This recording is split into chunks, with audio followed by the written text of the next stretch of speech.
So at the end of the day, it's just a farm. You just go into it and like, your life, you're walking on the street. I mean, that's a really bad analogy. You step on like a little stone and it just kind of flies away and you have no idea where it's going, and then you're just trying not to drown afterwards. And that's my life. That's pretty terrible. That doesn't make any sense. I would actually like to, I'm sure you'd much rather hear from the actors, but I would like to say one thing, which is that the last film that I made was recut by the studio, and my experience with it ended up being quite a terrible one. And this has been entirely different, both dealing with Summit and dealing with this young cast. And as much as they've said some very kind things about me, which I told them to, but it's been a tremendously rejuvenating process for me. I now remember how much fun it can be to make a film. And the people that you work with. Okay, let's do one more quick question and then I gotta cut it off. So one more quick question. My question is for Taylor. I'm 1/8 Paiute and 1/8 Cherokee Indian, and so you playing a Native American, have you learned anything about them or their cultures or any of their traditions? Yes. For Twilight, I actually had the opportunity to have some Quileute Indians come to Portland, and I actually had the opportunity to have dinner with them and talk to them. And the main thing I was focusing on is I wanted to learn more about the kids my age and what they like to do in their free time. And I was expecting something really different, and I was expecting to have to change myself, to be able to do that. But I asked this kid who looked around my age, I was like, so what do you do in your free time? What do you do for fun? He's like, I play basketball, I go to the beach. And I was like, what do you do at the beach? You throw the football around? He goes, no, I check out girls. I was like, it was really funny. So the interesting thing that I learned is that they're just like me. They do the same things I do. Actually, Taylor. Okay, let's X that.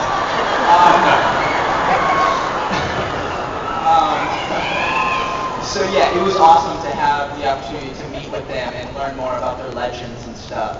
And it was really great. I'm really thankful that they came down to Portland from Forks. Taylor actually speaks some Quileute in Nimu. It's true. It's true. I do get to say a Quileute line. I'm excited for you guys to hear it. It's kind of fun. You'll have to wait. It's very important. So before we wrap things up here, I do want to ask one more question to the whole panel. Maybe, Chris, we can start with you and work our way down. I just was wondering if we could each kind of touch upon the increased size and scope of New Moon over the first movie. Right. Well, I think one thing that was really important approaching this movie was to notice that its strengths lay in the intimate, emotional relationships between the characters. And not to let things get out of hand, still know that it's a story about people.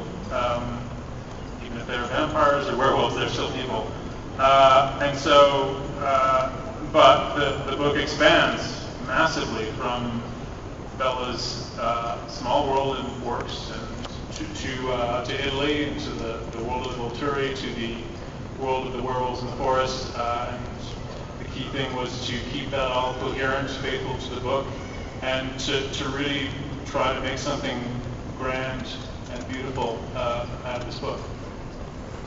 Right.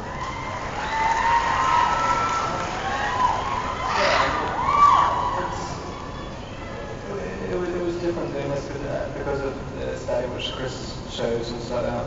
I mean, I always found that Edward, his whole character is obviously a lot about restraint, and so I always found it quite difficult to think of how to incorporate movement or how to move as a character. And so it's really, it was, in New Moon it felt like a lot of the shots simply set up so I can have this little movement as possible, and it actually really helped.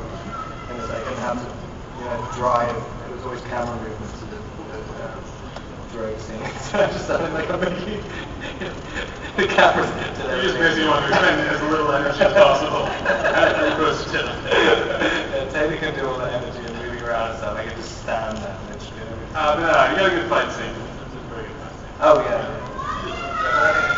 Taylor, I'm sorry, no problem. Go ahead. Yeah, no, I mean, and also, and with the, because the difference with Catherine and the way Catherine's aesthetic and Chris's aesthetic change, Catherine is much, she used to go to Zoom and stuff, it's a lot more handheld, and it's quite difficult to look like graceful when you're doing it, and then this is a lot more flowing and movement and stuff, so you can kind of, it's a dance with the camera, so even the fight scene at the end, which they do, it seems, it's all about, it's almost kind of like that. So it kind of felt more rough, I think. Taylor? What was the original question? So just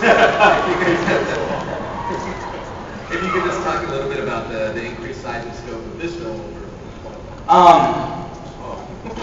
for you. Sorry.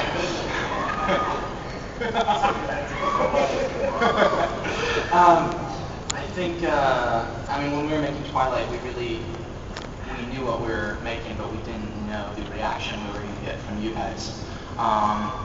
So we were really thankful over the past year from what you guys have done. Going into New Moon, we know what we're doing. We know you guys are all behind us, supporting us.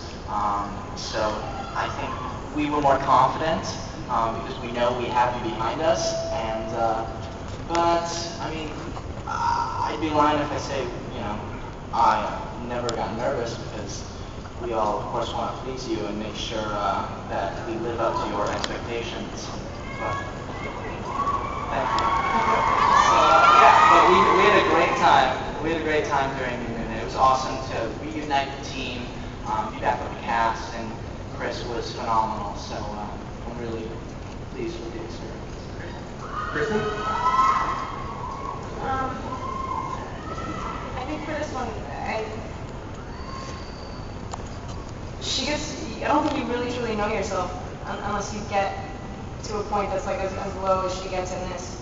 And she's so sort of righteous in the first one in terms of like what she wants and everything like that. I feel like now you actually believe that she knows what she wants. And also like I feel like in the third one she's actually sort of content and happy and she can sort of rest a little bit more easy. And this one was larger scale for me just because it was I played an insane person.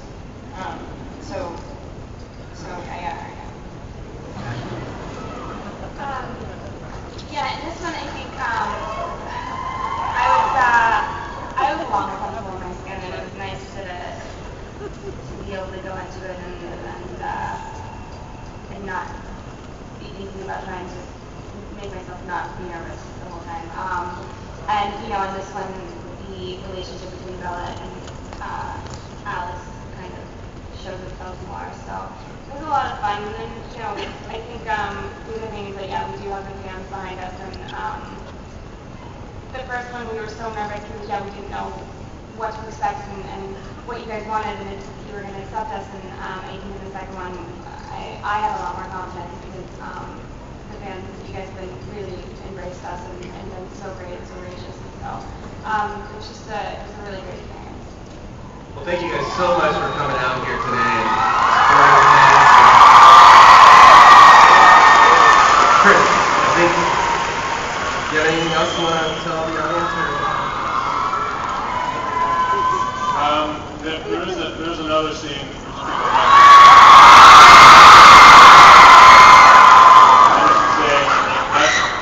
or not, but there's a moment towards the end of the book, well actually 3/4 of the book, where Alice and Bella are racing to save Edward.